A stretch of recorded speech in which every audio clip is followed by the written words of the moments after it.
నమ్మితే తల్లి నమ్మినట్టండి. ఆవు తిరిగితేనే ఆరోగ్యంగా ఉంటుంది. గోశాల ఏం లేదు, మనం గోవిందా గోవిందా.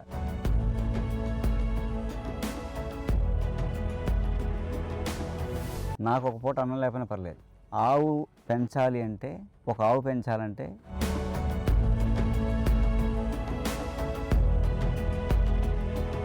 ప్రకృతి పట్ల ఆయనకున్న ప్రేమ, గోవులను ఆయన ప్రేమించే ఆ రెస్పెక్ట్ చేసే విధానం ప్రతి క్షణం నేను చూసినటువంటి వాడిని. ఇక్కడ నిజాయితీ తాండవం జరుగుతుంది.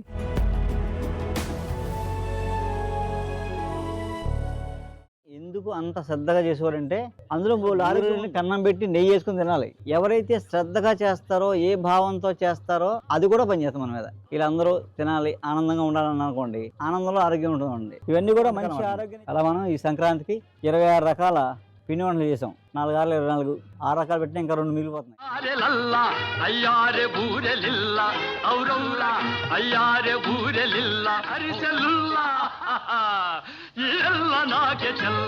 వివాహ భోజనంబు ఇంతైన వంటకంబు ఇయాల వారి దిందు ఒక్కొక్క నాకే ముందు బళీరె లడ్డులందు భక్తేణి పోణిలిందు బళీరె లడ్డులందు భక్తేణి పోణిలిందు బలే జిలేబి ముందు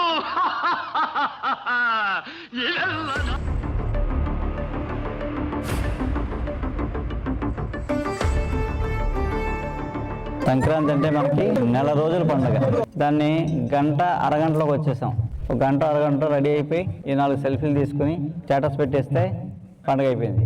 మన సంస్కృతి సాంప్రదాయాలు అంతరించిపోతే నెక్స్ట్ తరం భవిష్యత్తే ఉండదు. మీరు వేల కోట్ల రూపాయలు సంపాదించి కూడబెట్టినా మీ మనవడు ఆయు క్షీణం. అందుకేంటంటే సంస్కృతి సాంప్రదాయాలు నిలబెడుతూ, సో అది చెప్పడం కోసమే మనం ఈ సంక్రాంతి చేయడం. మనం నెక్స్ట్ తరానికి ఏమైనా ఇద్దాం అనుకున్నప్పటికీ ఇలాంటి కళాకారులు లేకుండా వెళ్ళిపోయారనుకోండి, మీరు నేనే వేషం కడితే ఏం ఉపయోగం లేదు. జంగం దేవర అంటే వేషగాడు కాదు, శివస్వరూపం. శివుడు ప్రత్యక్షంగా వచ్చి మన్ని ఆశీర్వదిస్తారన్నమాట. అది సంక్రాంతిలో.